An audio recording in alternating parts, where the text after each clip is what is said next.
Good morning, Jodie. How are you? Good morning. I honestly am over the moon excited. I feel like I'm walking on clouds right now because I get to be on this with you. Well, it is such an honor to have you, especially during Women's History Month. You have been just such an inspiration in my life, along with the other five associate producers. And I've been seeing so many amazing things that you've been doing, along with the release of your book. And I don't know if it's a re release or a new release. I was thinking it was a re release of the book, Essence of Life 31 Days to a New Perspective. Oh. And that's just one book. I mean, you are part of the what inspired impact series. Yeah. And where's your book? Let me see here. So I'm in with Kate and the other ladies from our group, associate producers.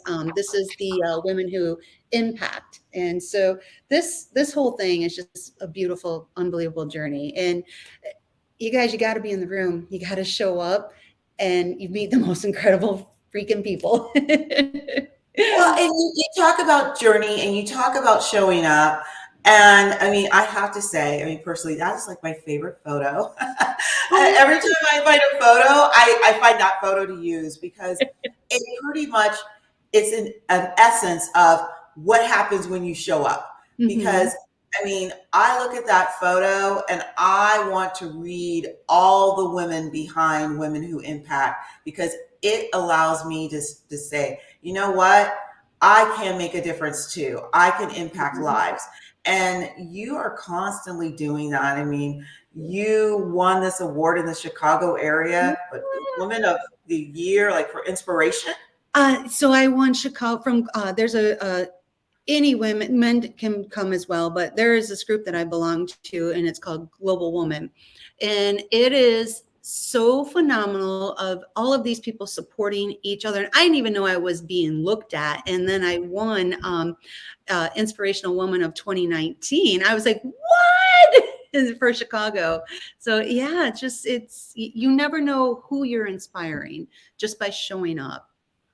Well, and that's important because that is really what your journey is all about. So tell me, how does Jodie get to the woman she is today? Oh gosh, how much time we got? Let So, me hear your story. oh, thank you. So when I was younger, my parents did conscious uncoupling. In this, oh gosh, do I dare say this? In the 70s, and it wasn't really. I know it wasn't really normal back then. So I've been blessed to have three incredible parents, two dads and my mom.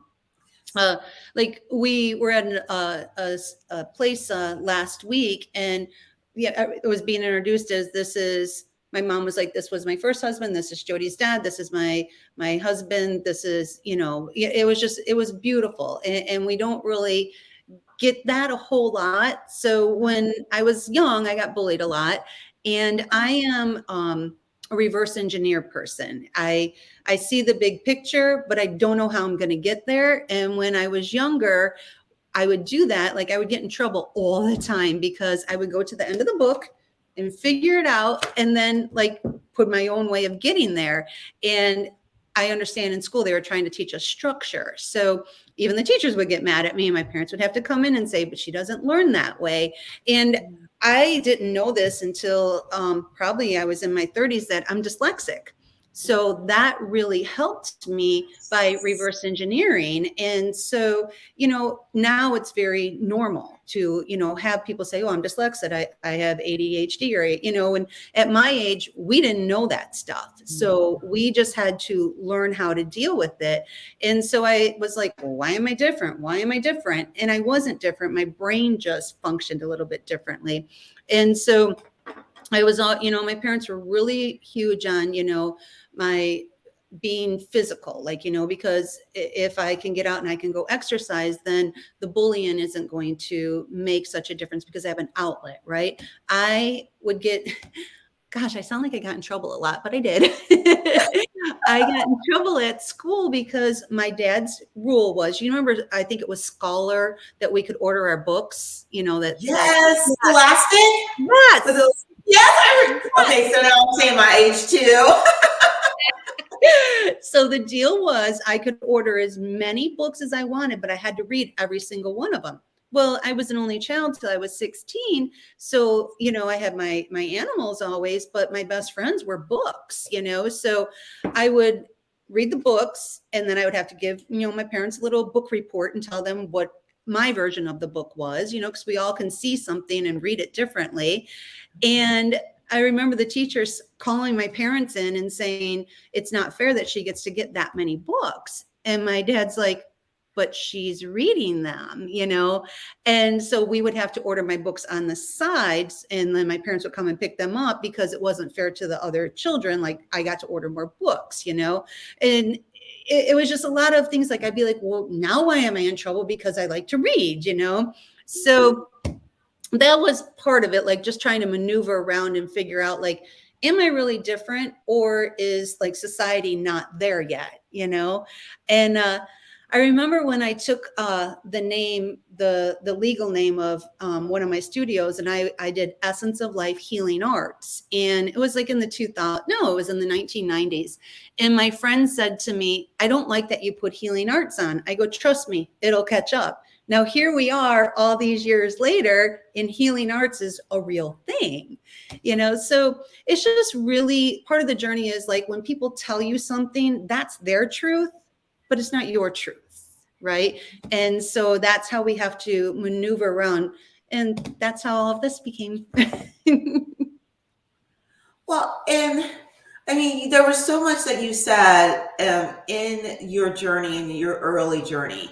And I definitely want to talk about your journey as a woman that owns several businesses, because there are women out there right now, including myself, who are just now starting their own business. And we would love to hear from you. But I want to go back to those days because this is just a guess and I could be wrong, but I find that I talk to a lot of women that are constantly thinking outside the box, constantly ahead of their times. And there's something that they all have in common, and I'm going to say we all have in common, is that we were bullied when we were younger, and we were the square peg. Yeah.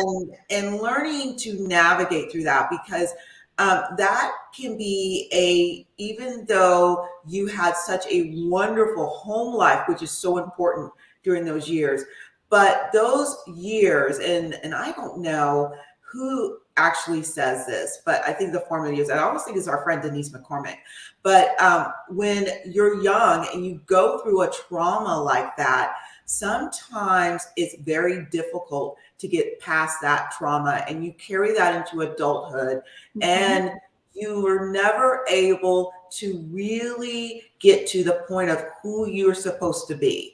And so my question to you, Jodie, is how are you able to do that? And what advice could you give to women right now who are in their 30s, 40s, and 50s, and maybe 60s, and they still are living with that kind of hurt? Absolutely. So I find this very interesting. So we're having this conversation and my Suki comes over and she wants me to pick her up. So that's okay. Fur babies are always welcome. Hi. So my girls are always about like, so when difficult conversations are coming up, or like, emotions, right? Like these are beautiful things. So I will say, get yourself either an incredible couple animals that can be awesome for you, so that when you're like feeling some things that you can, or have, some really great friends around your support group that aren't trying to fix you, that are just allowing you to be you, be in your emotions for those few moments. So with that, the trauma, I don't care how evolved you get, and I'm going to go a little deep here if that's okay.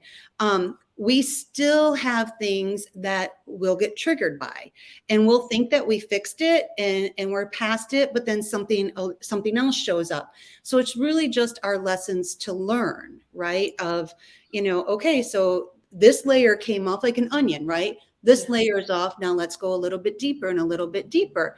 I didn't realize how bullied I was or how much trauma I went through until I wrote my book with Kate. I was just like, okay, I got it. I got it. And then I wrote my book with Kate and I was like, oh, geez, yeah, and I think because I was so much doing my work and, trying to, and again, trauma, we try to help others, right? And then I really stepped back and I was like, completely work on you, and so I really went deep with working with myself and figuring out like, why do I get triggered like that? And still to this day, because there was a lot of things that happened. Like at one time, those sewer things that are, like they're super heavy and you got to pull them off, and the grates that you walk by. Yes. Yeah, one of the times I got asked to go play with somebody, and they're like, "No, run this way," and I wasn't paying attention. I was just running. They had removed the grate and tripped me, so I fell in it. Fire department had to come, the whole shebang. So I'm hyper aware of my surroundings all the time. Yes. I always have to know where 2 exits are just in case I need to leave. And that all stems from, I'm grateful now that I've gone through all of those things. Because of that, there's been situations that I'm like, okay, I can get out of here, and I've had to leave. I mean, you just never know when somebody's not going to be in the right state of mind. So at the time I was like, oh my gosh, why is this happening? As I'm older, I'm grateful that I can teach others about those things. I used to teach self-defense for a long time, and it just teaches people how to empower themselves. And, I'm always teaching people, like, don't be on your phone when you're walking down the street, even though we want you listening to us all the time, but not when you're walking down the street. I want you to be aware of your surroundings. So with that, I am very, very grateful that I went through that trauma. And I hope I'm answering the question in the right way. But it's also really had me, I was the only girl out of 9 boys with my cousins. For like 5 or 6 generations, there was only one girl born every generation. So I had to do everything the boys could do. I had to play baseball and, go hunting and, be able to run as fast as them and do the push-ups and everything. And so I was always different because I was the only girl, and I wasn't trying to prove myself because my cousins are amazing. They they call me princess still, and I'm old, and they never made me feel like I couldn't do that. But it was always like, oh, she's the only girl. And so I was always like trying to teach other girls how to be empowered, because unfortunately back at that time, like, men were supposed to show up differently than, and women were supposed to show up differently. And if you weren't married and had children by a certain age, well, then what's the matter with you? And it's very often that now I feel like this generation has done a really great job of standing in their own. And like, we are learning to celebrate that you decided not to have children, that you got your great job. My cousin's wife, we were at a friend's wedding, and I wasn't quite sure if she ever really liked me, but I'm part of the package deal, right? And we were at a wedding, and she came up to me and she was like, I was raised, and she's, from the South. I was raised that you have a husband and you have children, and that's what makes you successful. She goes, if I raise my daughters with half of your confidence, then I know that I have achieved as a mother and as a woman. And that, like, I still have goosebumps in that, because that's when I was like, yes, like, what I'm doing is truly making a difference and letting people see that, and again, I know now there's, no gender identity and things like that. So if we can empower every person to feel incredible about who they are as a human being, and oftentimes we make it way too difficult. And if we would just take it back to this 3 simple steps that I put in here, it really starts this beautiful ripple effect that happens, because then that's what you start looking for rather than looking for what you're not. Does that explained everything? Yes, it does. Because what I'm hearing from you is that, we can continue to move forward, but that trauma it's part of who we are and in that journey. And there are triggers, but there's ways to work around those triggers so that we can live the best of ourselves that we can, right? Yes. And then we have like beautiful groups like ours that just constantly are inspiring you. And it just, and once you start learning to accept that, and if there's nothing wrong with you, like, sometimes it's labeled as a disability, but it's just a growth, right? And let's figure out, having animals, like writing, exercising, there's all kinds of ways to move through and feel really great about yourself. Well, and you give us these three principles. So, what out of all three, because they're all perfect, Thanks. but what one principle could we use starting right now on Saturday, March 19th, 2022? Sure. What do you like about yourself? I know what I love about you, but what do you like about yourself? I love that. Yeah. And I like that I can make friends. Yes, yes, yes. And that is the hardest question for It everyone. Like, is. they sit there and the tears come because they're not used to, well, what do I like about myself? If we could just really start liking that, then it all rolls into other things. It does. It does. And there's another part that I wanted to talk about as Mhm. well. Um, you own several businesses, Yes. and I think that's a way of women empowering themselves as well. Yes. And my question is, when was the moment that you realized that Jodie, like you're talking to yourself. I'm acting like I'm Jodie. Jodie, you need to step out and own your own path. And then you start making those steps. What was that defining moment, and what steps did you take so that, I mean, you have three businesses right now, Yeah. right? Yeah. So how Three do you do active. that? Yeah, three active and one simmering. So uh I'm gonna go back to my parents, always encouraging. I I was 12 years old and I would go and clean my mom's friends' houses, and I was like, oh, okay. And then, I went when I was 16, I went to beauty school. It was part beauty school, high school. And Yes. so my dad built me a shop in his basement and I would do hair and facials and all of that. And it's always been a part of who I was. And maybe it's because I was an only child and that independence, and it was a way of like having people around constantly, but I always like to have my own finances. I never wanted to rely on someone. And don't get me wrong, like I empower every single person, every single choice that they have. Yes. But part of with me is that I've always wanted to know that I can do this. And then once I knew that I could do this, okay, then let me teach others how they can do this. Because I found a time and when a lot of my people I know were going through divorces and they didn't know who they were. They didn't know how they were going to make their bills. And, not everybody can go to college. And I never finished college. I didn't like it. I loved school, but I didn't like college. And it doesn't mean that you can't do things because you don't have that degree. So let's find different ways in order for you to be able to take care of yourself on all levels. Or, some of my friends, their significant others passed, and then you're like, now what? So Yes. just being able to always be able to take care of myself was something that was very, very important for me. And I've got such this entrepreneurial mindset, and I don't like to be told what to do, which is probably something else. Because my mind does not do spreadsheets. Like I see bubbles. Like when we're talking, I'm like, oh, there's a bubble, and I'm going to talk about that, and there's a bubble, and they all work together to. In a lot of, and don't get me wrong, we do have systems and strategies here. We Yes. absolutely have to. My friend Susie. And also my friend Terry always say, when you stray from the system, that's when your problems happen. And we do have a system, but I might just be a little outside the system sometimes. But I'm the boss. I can do that, and always being open to hearing others' perspectives.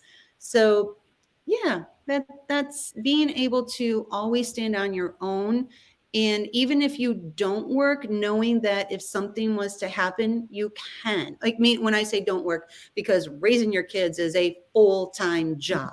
It Yes. so is. So I so much respect to anyone who is doing that. But to always be able to know that even like if you're at home raising your children and something was to happen, okay, well, you can teach moms how to be organized to get this, and done, and they're going to pay you for your knowledge on that. So that's a big part. I'm always thinking entrepreneurial wise.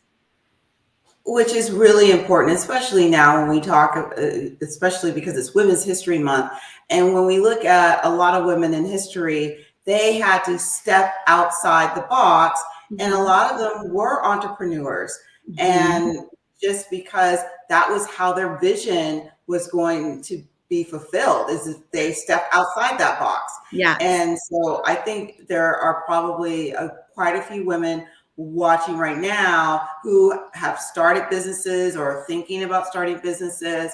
And I mean, we have so much at our fingertips that can help us now, because I started in cable advertising, and I look at social media, and that's like free advertising if done right. And so we have so I used to many pay to things. be in the yellow pages. Well, that and then I don't know if they had this in the Midwest, but they had, it used to be called penny savers. Yes. Yes, and you had to. I mean, you had to pay to do that. I mean, and yes, there's some business functions that you can pay for it to get on a lot of these social platforms. But I think now we have so much at our fingertips, and especially with everybody being at home the last 2 years, some people have really given thought to, do I really want to go back to that structure, which isn't bad. It works for people. I mean, I thank God every day for my husband's corporate job, but he's like, he's counting down to retirement, even though he's young. He's been there so long. He's counting down to retire. He's like, okay, now I need to find my side hustle. And I think a lot of us now are just, we're starting to get a little bit of that spirit, but we don't know what to do with it. And so that's why I wanted to ask you that question, especially women now, because you have your children, but we can't keep them like 5 years old forever. Right. Eventually they become 18, they either go to college or they stay with you a little bit longer to their 24, then they leave. And then we're like, what do we do? And we don't realize we have so much knowledge, you know? Yes. Yes. And, a lot of times people complain about their job. And I always like to tell people that your job is an investment into your future. So when we can change our perspective of being upset about that and like, okay, well, that finances me to be able to do this or that, we almost start to fall back in love with our jobs. And then it allows us for more doors to open up for us. Go ahead. No, I was going to say exactly. Yeah. I was speaking with this beautiful, beautiful soul that someone had introduced me to, and she's really going to help me to be able to take each of my businesses to where we really want them to go. So I have 3 different businesses. One is Essence of Life Healing Arts, and that's in the suburbs, and it's a wellness center. It started out as a yoga center, but I had massage and spray tan and facials and things like that in there. And then we just grew tremendously. And then I came up here and I have Essence of Life Chicago, which is an integrative wellness center. And we do really cool, fun stuff up here. In each space, I do include yoga, Pilates, breathwork, meditation, coaching, private reformers. We have estheticians. Sometimes places we have hairs. We have saunas, bringing in a lot of different, I don't want to say new age because that's not it, but a lot of different healing mechanisms that we don't have to pop pills for. And I think that it's really important now for people to know that there are places like that and that you're safe to go there and that you deserve to go to those places. It's not just for those people, it's for everyone. And it's a necessity. It's not like a luxury. It's truly a necessity. And because long-term, if you're popping these pills all the time, what's it doing to your internals? And it's just kind of masking what's going on. So if we can, and there's some reasons why we honestly have to take medication, but if we can find other ways to have coping skills and to feel good. And I love acupuncture and, yeah, we do a lot with fertility, and it's neat. It's really neat. And then my other business is coaching, and I go and I work for, I'm with teams now, which is neat. And I'm on teams, and I'll coach, go in and coach the company, and I'll take each individual and find out like what's going on with them. Why aren't they performing? And a lot of times it's just a little conversation. And so then that one's turning into a really, like, it's taken on a life of its own, which is really cool. Oh my goodness. Oh my goodness. And so what I'm hearing from you, Jodie, is that even though you have three businesses, they do not deviate from what Jodie's mission is. And so that, so my next question is to you is, how can we come up with our own personal mission if we decide we want to take the entrepreneurial route? Oh, all right. Let me grab a seat here. So I want you to show up authentically you. All right. Who cares what anybody else thinks? This is your journey, and you are divinely you for a reason. You were put on this earth with your own light to shine.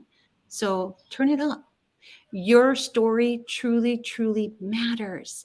And just, if you could just share that without ego, like, so we always have to make sure, like, my one friend says this beautifully.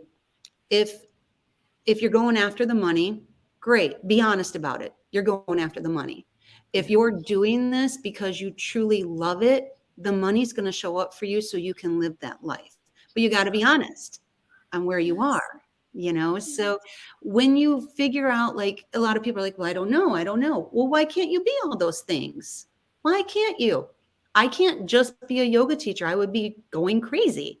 I can't just be a coach. I can't just be a reformer. I can't just do this, because we're all wear 50 different hats in a day. So allow yourself to show up. And I know this goes against what a lot of people say is find your niche and, where's your target market and all of that. It shows up for you. And as you change throughout your life and ebb and flow, that changes as well. My audience in the suburbs and the way I do things in the suburbs, I'm still the same person. Okay. So I always show up as who I authentically am. But my audience is a little bit different in Shorewood in the suburbs than it is in downtown Chicago. My audience for coaching is a little different than it is in the Midwest. So I get a lot of West Coast, I get a lot of East Coast, I get a lot of South. So just allowing yourself to be authentically you, and you don't know unless you try. Just don't throw spaghetti against the wall and think it's going to stick, because that's going to happen. But just get true with, your why. Simon Schuster, is that his name? Yes. About, I think the book is called Know Your Why. Okay. Yeah. Find your why. Why are you wanting to do this? Do you want to do this full time? Do you want to do this part time? And so I had my friend I was telling you that I had the really great conversation with that's going to help us. She wants me to start teaching people on their financial relationships. What is your relationship with your finances? And as women, and I don't mean to be like, oh, women, but I feel like this is National Women's Month, and we really need to empower that. Is, what is your relationship with money? Like, think about And it. I found your person. It's Simon, because I thought Simon Schuster, that sounds like book publisher, but Simon's Sinek. Yes. Yes. Start with why. I love it. Yeah. And what is I think a lot of times, I know as a woman that finances has always been something that I wouldn't say I struggle with, but one of my challenges. Sometimes as women, when we are not feeling our full selves, we use that shopping bug, but it's learning. Yes. They call it retail therapy, but at the end, it's not really therapy when you have those credit cards. Yes. But it's learning to. I had to learn to say, okay, girlfriend, you're getting older. You can't be doing this stuff anymore. Yeah. And so I think a lot of times we find things, like you said, we find things to mask it. Sometimes turns out to be the different prescriptions that we're taking, not just for health, but just because our mood is so low, we're so down. But there's other things that we can do as well. So I love that advice, and a great book that you just Thank suggested you. too. So we'll make sure to share that out there too. Yes. And Wow. I feel that, so if, as long as we're on that subject with about money, Yes, that a lot of times people carry a lot of shame around about that. they I do. was at a Global Woman event, and a girl was talking about all of her student loans that she had, and Yes. I was like, you know what? And I want to give credit where credit is due. I think I'm going to say I learned this from Dr. DeMartini. Okay. We got to interview him, and I was just like, oh, he was just so full of beautiful, beautiful advice. And what he said about that was, why are you beating yourself up? You made an investment in your future. And so it's not a debt. You are giving your investors their money back. And that was like light bulb moment. I was like, Yes. yes, I'm not carrying shame around. I don't have the debt. Yeah. What it is someone believed in me enough to invest in me. Now, that's not meaning go retail therapy. I'm talking about like with Yeah.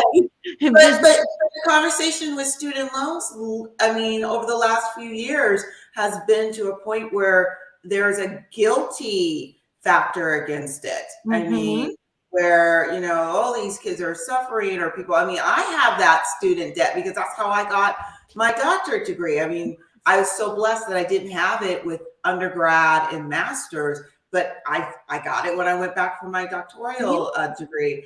But that's in the news, and I think even in the news, if they learn to change that story around, that I think we would, as a nation, see that debt differently, and people would feel more empowered. Absolutely. And then they might be inclined to go to school if they like school rather than Yes. being like, oiks, because whatever is in your heart, as long as it's pure of heart, it's supposed to be yours. It wouldn't be there. It wouldn't be there if it wasn't supposed to be yours. I love that thought. Okay, so before we end our conversation this morning, um, first of all, I want to know, you have some things coming up. Please share Mhm. that with our audience and let us know how we can connect with you, because there's so many different parts of Jodie that I'm sure people are going to want to reach out to you personally. Thank you. Well, if you're in Chicago, Macy's on State Street. It's a big place around here. Yes. Uh, some people from there ended up coming here during the summer when I was teaching and reached out and said, we would like you to be a part of what we're doing. So this Saturday, the 26th, I only have a couple tickets left. I am teaching a class at 11, and then I think I'm teaching another class at 11:50 or 12 o'clock.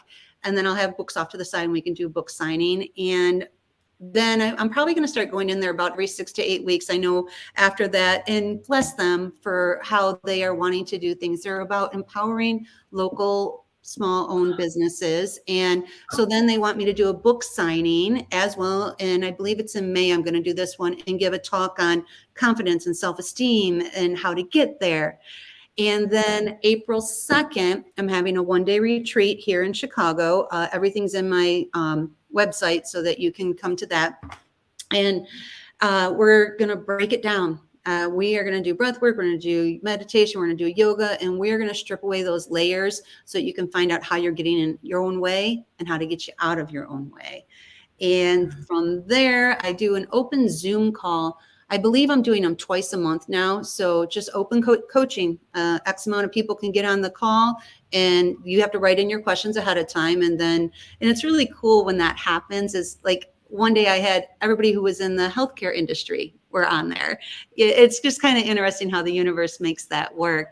And then we're also from there, I'm going to start, if you guys know of places, like, please let me know, reach out. I'm looking to do a retreat in California. I wonder if somebody's Okay. out there. Definitely, I'm doing one in the Palm Beach area. I have a lot of family and friends down that way. And then I'm interested. I have not been to, besides New York, I really haven't explored the East Coast much. And I would love to do, a couple different retreats. So you guys have places or spaces. I am open to hearing conversations as to how we can collaborate. I love it. I love it. Well, hopefully you will be here on the West Coast. So we'll have to talk about you and the other five ladies doing Yeah. something because all of you hopefully will be here for that. It was October, right? Yes, yes, Yeah. yes, yes, Yes, for yes. sure. And I'll be updating you ladies soon. Okay. So, Yes. um, but that might be a perfect time to do it because if we're all together, Yes. And everyone is so talented, just oh my goodness, so talented I in know. different, like, not everybody likes me and I'm okay with that. But there's going to be somebody in that room that they are going to fall in love with. And there's just so much talent. Yes. I And so many know. I gifts. know. Oh, sorry. I'm Yeah, like, yeah, I know. I know. We'll definitely. I mean, all of you are going to be here on the West Coast anyway, so we'll definitely have to start working on that over the summer. yes, yes. So, oh wow, Jody, thank you so much for your time, and you're so kind. I said 20 minutes. We went a little bit over, but there was so much there I that needed to be shared.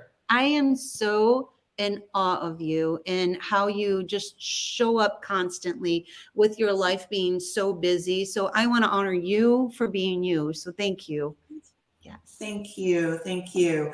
And until next time, but right now, get in touch with Jodie. She has some things going on within the next few weeks that you can get part of, Mhm. especially those live Zoom coaching calls. So make Yes. sure that you do that. Get big. And I know, yeah, and everybody, and we'll make sure you have all the links to all the books on all three platforms that we are doing this live on today, this morning. Yes. But everyone have a beautiful weekend and take care. Thank you. Bye-bye.